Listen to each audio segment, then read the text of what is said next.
Jose Ramirez vs. Mike Reed, 10 rounds, junior welterweights. This is definitely as good as it gets when it comes to watching two hungry young guns putting it all on the line in a big fight.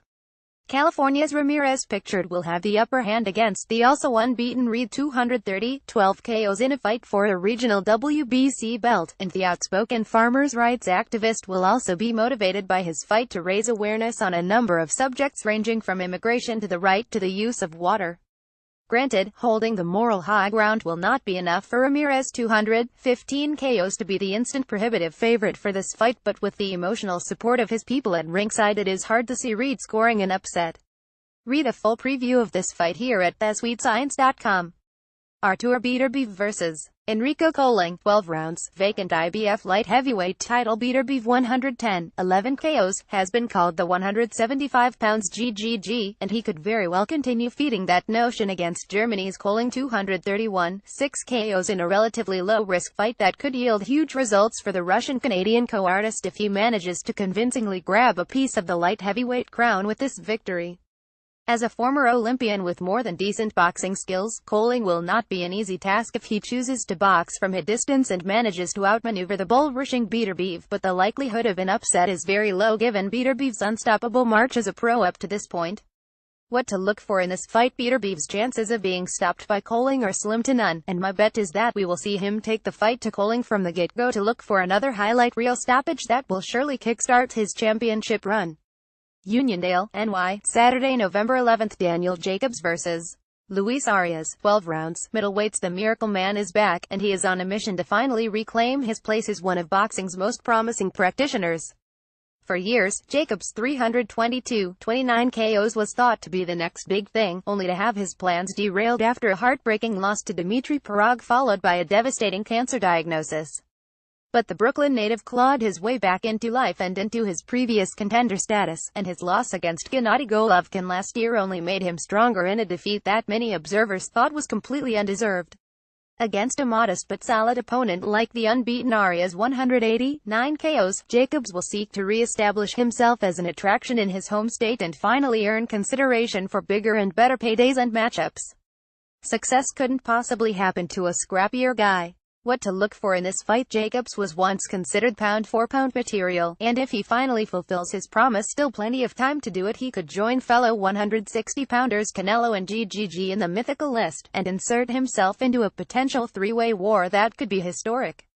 A solid win against Arias could be a good first step. Yarel Miller vs. Mariusz Wach, 12 rounds, heavyweights. Miller, 1901, 17 KOs, is a 64, 300-pound unbeaten heavyweight. That combination of stats alone should be a recipe to generate enough interest in the casual fan. But so far, Big Baby is yet to capture the imagination of the American public. That could change soon if he manages to beat Poland's Wach, 332-17 KOs, a bad hombre who has only lost to Vladimir Klitschko and Alexander Povetkin, and who will serve as Miller's measuring stick in an HBO co-main event with a large audience to judge him. An interesting matchup indeed. Roberto Ortiz vs. Cletus Seldon, 10 rounds, junior welterweights. Ortiz, 3,512-26 KOs and Seldon 216 KOs could give us a terrific fight if they understand what's at stake for both of them. The unbeaten Seldon has been somewhat protected up to this point and is not receiving the consideration that his unblemished record suggests, and rightly so. Ortiz, however, has been steadily clawing his way back into fringe contender territory after being annihilated by Lucas Matisse back in 2014, and a victory here could be his ticket to a new chance, or perhaps another lucrative, high-profile beating. I expect the Mexican banger to put an end to Seldon's nicely padded record, possibly with a late stoppage win.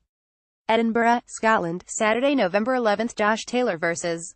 Miguel Vasquez, 12 rounds, junior welterweights. Yes, we are talking about the same Vasquez, 395-14 KOs that used to bore us to death in countless top-rank undercards with his great boxing skills and absolutely dispassionate style. And now, the bowl of white rice that no one ordered is taking his act abroad to face Taylor, 109 KOs, a local credit trying to make it to the next stage and putting his record on the line in front of his people by taking on a former world champ with limited pop and accessible skills. Not a bad recipe for a lovely night of boxing in the Highlands. Newcastle, England, Saturday, November 11th. Liam Smith vs.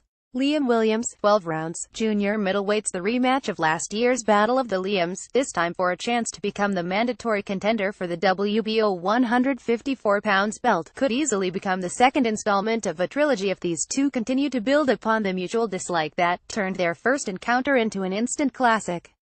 In their first bout in Manchester back in April, Williams' 16-11 KOs was rescued from his corner at the beginning of the 10th episode even though he was ahead on the scorecards, when blood was pouring from a deep cut in his face, and the mutual accusations of foul play after that fight have resulted in this rematch becoming a matter of national pride for both combatants, with Wales Williams promising to teach Liverpool's Smith 14 KOs a lesson this time around. What to look for in this fight? If the bout remains clean and they both deliver on their promise to drag their respective opponent through the mud, we could end up having the mandatory YouTube assignment of the week right here. Can't wait. Check out more boxing news on video at the Boxing Channel. To comment on this article at the Fight Forum, click here. Share on Facebook, share on Twitter, share on Google.